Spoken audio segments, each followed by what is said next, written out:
Hola, buenas noches.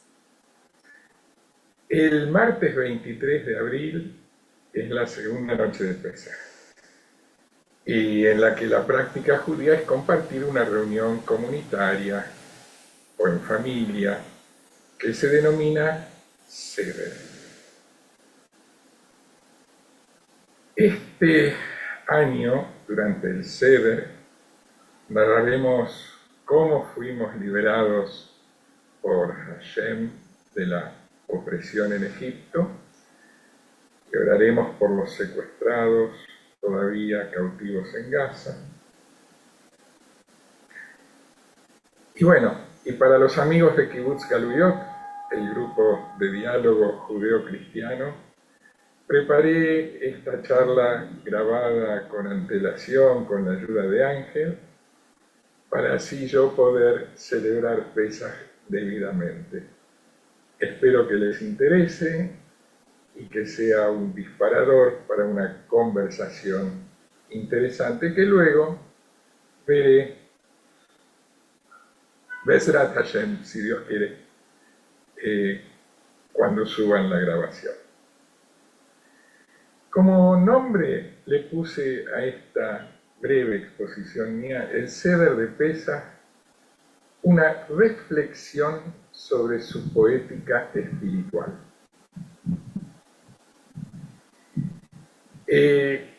Primero, para los que no lo sepan, si nunca han sido invitados a participar de un Seder, les cuento que habitualmente en el Seder quiere decir orden, el Seder que se celebra en comunidad o en familia es una liturgia donde se procede en un cierto orden, de una cierta manera, en rezar, comer y leer fragmentos de un libro que es la Haggadah.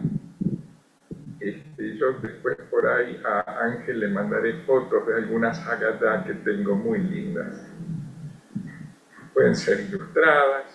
Bien, el Seder es el conjunto de todas las actividades. Hay partes donde los chicos hacen preguntas. Y toda esta liturgia, que hay gente que la sigue muy rigurosa y minuciosamente, y es válido, me ha motivado a mí a esta reflexión que comparto con ustedes. Que tiene que ver con, por ejemplo, los hechos narrados en la Haggadah, de cómo Hashem nos liberó de la opresión en Egipto. ¿Sucedieron tal cual, así? La famosa historia de las 10 plagas, etc. Bueno, hay diferentes opiniones. Un gran pensador medieval y poeta, Yehuda Halevi, más o menos vivió entre el año 1075 y el 1100 y algo. En su libro El Kuzari, donde, bueno, es un libro muy interesante que les recomiendo porque es la exposición de una manera de pensar la práctica y la tradición judía. Hay otras muy diferentes. Y allí en el Kuzari, Yehuda Halevi afirma que las creencias, el credo central de Israel, se basa en los hechos narrados en el libro de Éxodo. Es decir, Halevi cree que los hechos narrados en Éxodo son la revelación del accionar de Hashem en la historia. Cuando digo Hashem, lo hago siguiendo la tradición judía, no es exactamente lo mismo que la palabra Dios. Esto es una nota a pie de página. Porque Dios, creo que por su etimología, la palabra Dios en castellano, en realidad viene de Zeus, nombre de una deidad pagana. En cambio, decir Hashem en hebreo es decir el nombre. En lugar de decir cuál es el nombre de nuestro Creador al nombrarlo, por respetarlo de no usar el nombre en vano, decimos el nombre.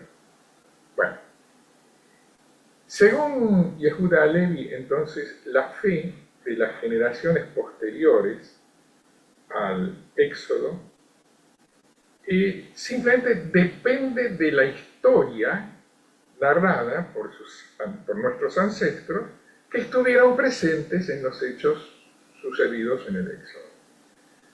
Y como consecuencia, entonces, la esencia de la existencia de un judío está enraizada en su fe cierta en la historia pasada, la cual, por otra parte, de algún modo marca el camino y evolución futuros. Sin embargo, esta posición tan literalista, hay quienes la discuten frontalmente. Por ejemplo, el rabino Nachman de Breslau, un rabino jasídico muy importante, año 1770 y algo a 1810, es frontalmente opuesto a la posición de Halevi. Para Nachman de Breslau, el momento actual, presente, vivencial, tiene el lugar preponderante en el servicio a Hashem, a nuestro Creador. Por esta razón, por ejemplo, Rabbi Nachman le quita énfasis a la importancia de la celebración de Pesaj en comparación con la celebración de Purim. Purim es la fiesta relacionada con el libro de Esther, la tienen presente, donde un primer ministro, gran visir de un emperador, está urdiendo una trama para matar a todos los judíos, y bueno, Esther logra, con la ayuda de su tío Mordecai, llegar al emperador Ahasveros e impedir que eso se concrete. Entonces se celebra como una especie de carnaval. Hay frases, por supuesto, que como siempre en toda celebración judía, la esencia es: trataron de matarnos, sobrevivimos, bueno, vamos a comer juntos y a celebrarlo. Esas son las liturgias judías propiamente dichas. Y entonces, Rabbi Nachman, en lugar de darle tanta importancia a Pesaj, se la da a Purim. Porque aunque no lo dice explícitamente, le quita énfasis a Pesaj porque se trata del recuerdo de un hecho pasado. Y en cambio, establece a Purim como la base de la posibilidad de vivir según las instrucciones que nos da la Torá, porque representa al presente, a un presente que va cambiando en el tiempo, pero donde el énfasis está en sobrevivir en el mundo de la diáspora sin que Hashem intervenga con milagros, sino porque en el libro de Esther prácticamente no se le nombra a Hashem, no hay milagros. Bueno, les he contado dos posiciones diferentes. Ahora, creo, y no soy el único, me he inspirado en un par de autores para armar esta exposición, que a quien le interese, si me hacen llegar un WhatsApp, les doy la bibliografía. Me parece que el insight que hace Rabbi Nachman puede ser aplicado también a la celebración del Éxodo o a la conmemoración. Por ejemplo, en Éxodo 29, 45, 46, la Torá señala un nexo entre el Éxodo de Egipto y la divina presencia. Dice, búsquenlo, Éxodo 29, 45, 46, moraré en medio de los hijos de Israel y seré su Dios. Y ellos sabrán que yo soy su Dios, quien los ha sacado de la tierra de Egipto para poder vivir entre ellos.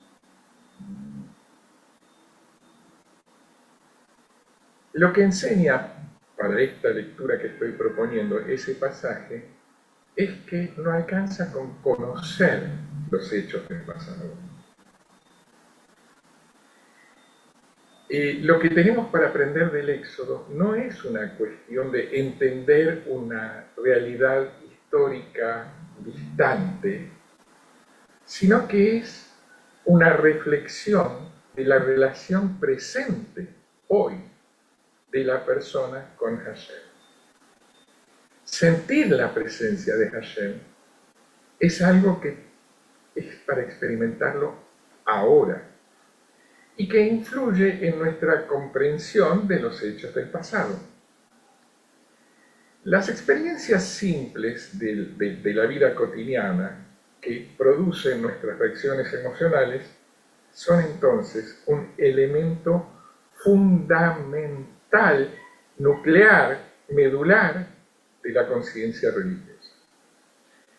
Y en este tercer abordaje, no exactamente el de Nachman y no exactamente el de Yehuda Levi, no necesitamos artificialmente generar una certeza histórica como un dato fundante, como lo requiere Yehuda Levi. Porque, seamos sinceros, la distancia histórica naturalmente genera un cierto grado de alienación de los hechos narrados.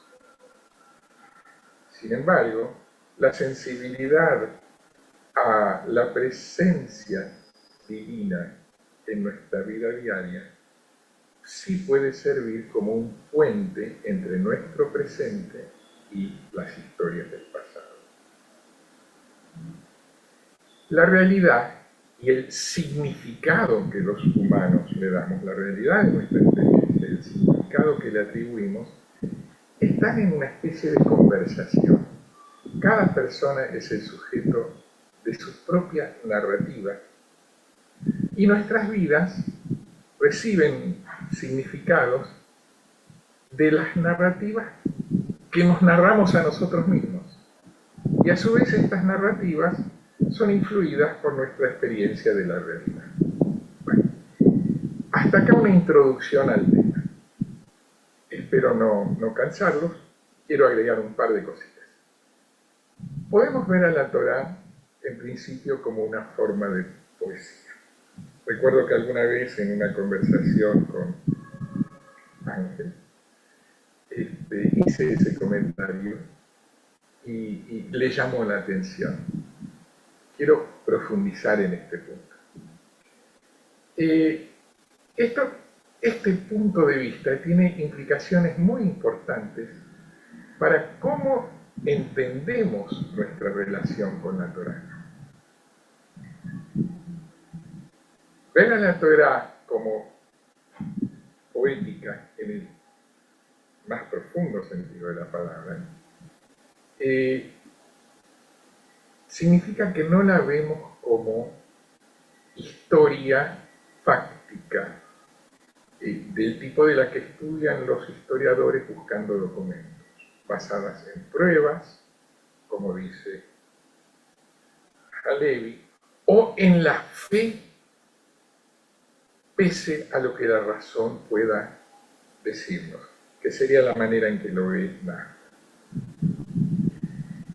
Más bien, la conexión de cada individuo con las Sagradas Escrituras se basa en la premisa de que la narrativa bíblica refleja una experiencia religiosa auténtica que envuelve una especie de realidad y la expresa de una manera narrativa y poética.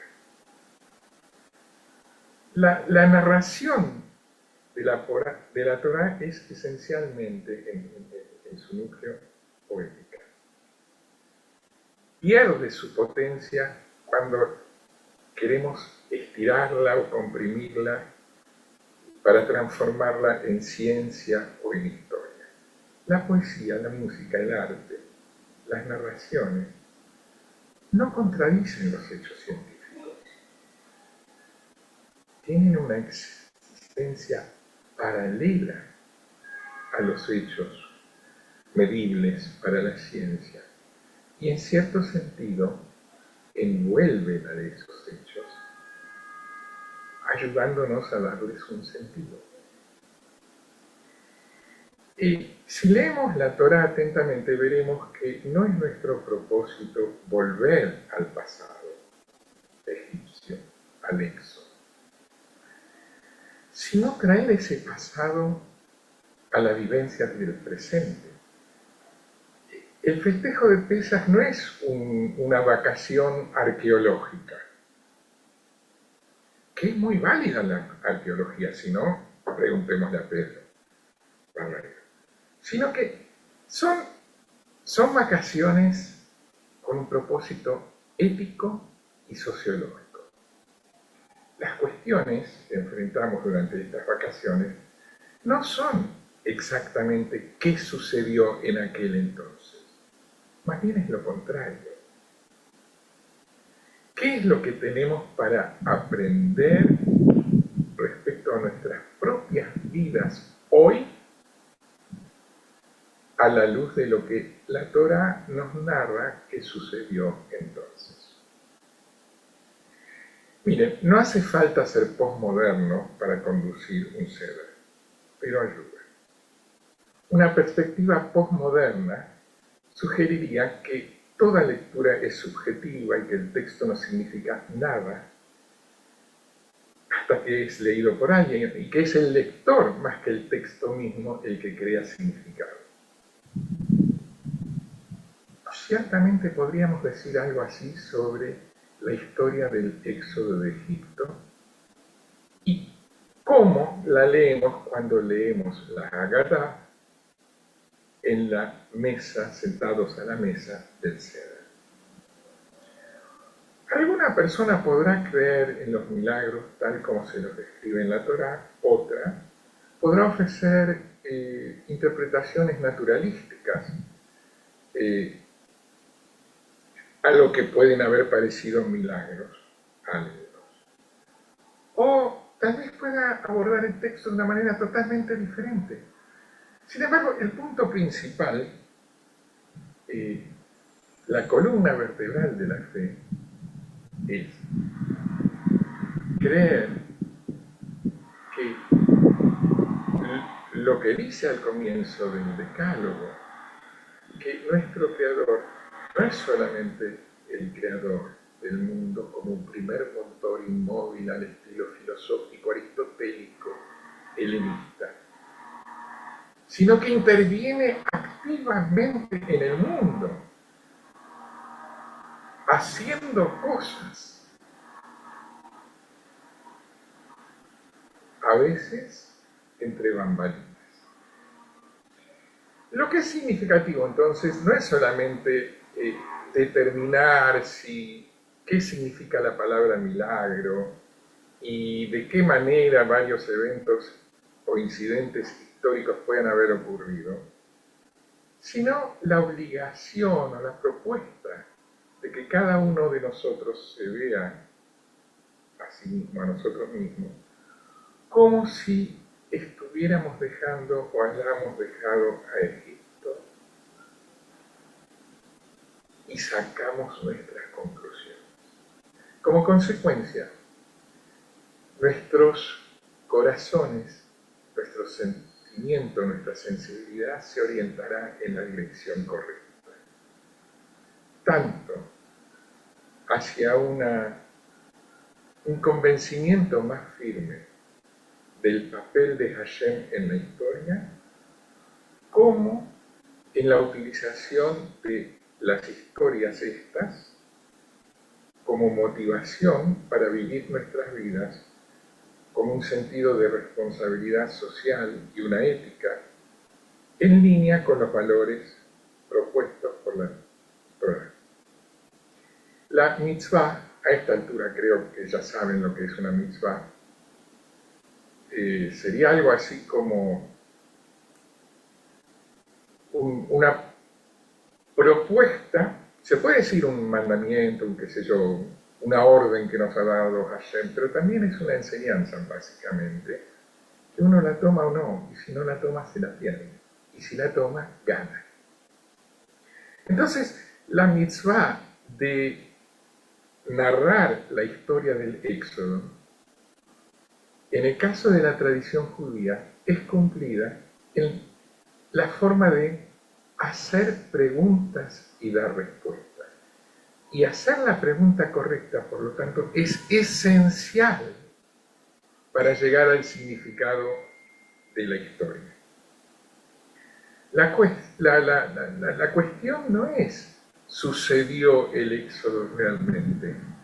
Esa es una pregunta que conduce a error, porque no entiende qué tipo de libro es la Torá. Y aquí nos va a ayudar un libro clásico de la tradición casi mística, diría, judía, el Zohar, que Rabbi Shimon dice: pobre de la persona que dice que la Torá viene para darnos órdenes y para narrar historias descriptivas y relatos simples. Cada palabra en la Torá es el reflejo de una sabiduría superior y secretos elevados. La narrativa de la Torá solamente es el ropaje externo de la Torá. Quien quiera que crea que ese ropaje externo es la Torá y que no hay nada debajo de la ropa, está atrasado espiritualmente y no tendrá porción alguna en el mundo por venir. El Zohar, libro fundamental para el desarrollo de la mística cabalística, está diciendo que los significados superficiales de las narrativas no son el tema de la Torá. Por supuesto, el Zohar aquí no está tomando posición en una discusión siglo XX-XXI sobre la historicidad de los hechos de la Torá, porque con toda probabilidad el autor del Zohar nunca reflexionó sobre ese punto, dado que vivió en una época muy anterior a la noción moderna de historia, como el registro de hechos fácticos verificables. Ese paradigma es posterior. Pero en todo caso, lo que el Zohar dice vehementemente es que el significado de la narrativa no está en su significado superficial, sino en el mensaje espiritual subyacente. El abordaje general del Zohar a la Torá, en general,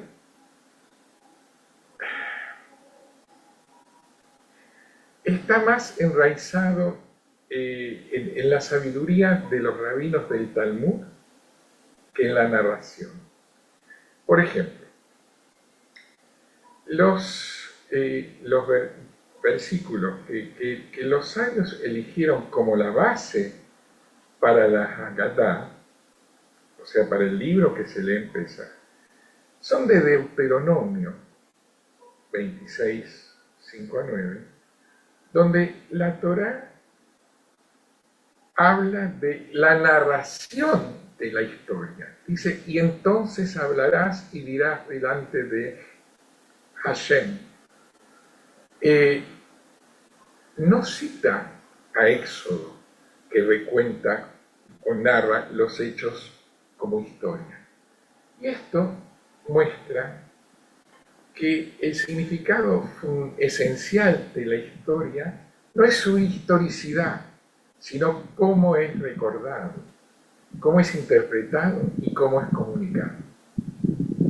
La preocupación por la historicidad de la Torá en general y en Éxodo en particular es comprensible, es humana, pero es negativa para nuestro bienestar espiritual, porque nos distrae del significado atemporal de la historia y de cómo referirlo a nuestro momento. Por supuesto, la fe de la gran mayoría de mi pueblo a lo largo de los siglos ha sido básicamente acompañada por una comprensión literalista de esta narración. Sin embargo, y este es el punto que quiero compartir en esta reflexión con ustedes, la importancia fundamental del texto tiene mucho que ver con tradiciones, con valores, con mensajes morales, con maneras de ver el mundo, mucho más en todo caso que con su significado literal. En la civilización occidental, predominante hoy,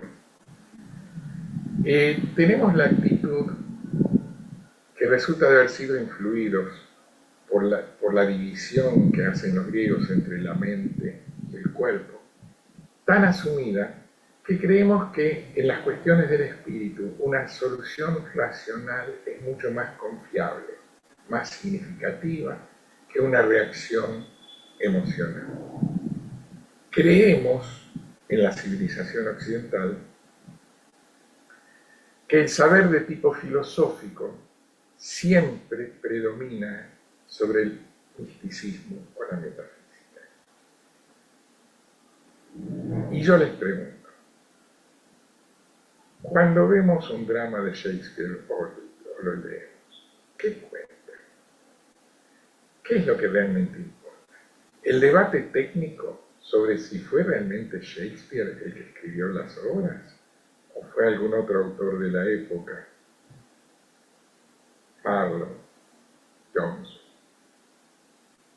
¿O lo importante es la experiencia de ver la obra y oírla? En una relación humana, la experiencia de interactuar es lo que valida la relación, mucho más que el aspecto físico de la otra persona. Estamos acostumbrados a pensar la religión como una serie de proposiciones teológicas que debemos aceptar. Pero propongo que la veamos más como simplemente una experiencia y en todo caso un marco que contiene esa experiencia para poder vivirla en la vida que a uno le toca. El Seder podría ser considerado entonces como una especie de teatro leído en familia. De hecho, en la práctica judía a menudo somos invitados a actuar o representar. Por ejemplo, en Yom Kippur pretendemos estar de pie frente a un tribunal divino y siendo juzgados. En Pesaj se nos propone que imaginemos, que sintamos, que creamos,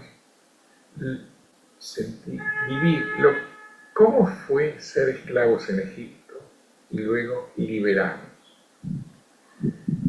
El propósito no es verificar los hechos históricos, sino pasar por esta experiencia que nos da mensajes importantes que enaltecen la experiencia religiosa y nuestra sensibilidad espiritual. Es la acción que uno comete al tener esta vivencia la que cuenta más que las palabras y la teoría. El Seder es una experiencia emocional y, si todo sale bien, espiritual. No es una lección de historia. Toda religión, toda cultura tiene sus propias tradiciones y narrativas que a menudo no son tan ciertas o no estrictamente, pero que refuerzan y resaltan un sistema de valores. Entonces, El significado literal de lo narrado en el Seder del Pesaj, en cuanto a historia, la precisión con la que es narrado, es lo importante para demostrar que esa historia es cierta. Como expliqué, hay diferentes respuestas. No es un tema de debate, es muy válido que alguien crea que sí.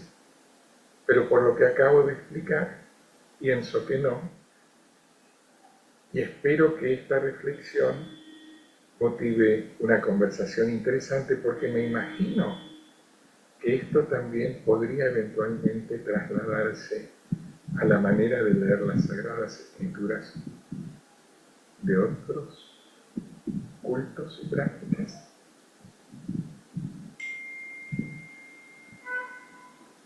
Gracias. Voy a esperar ansioso poder ver la grabación. Un abrazo.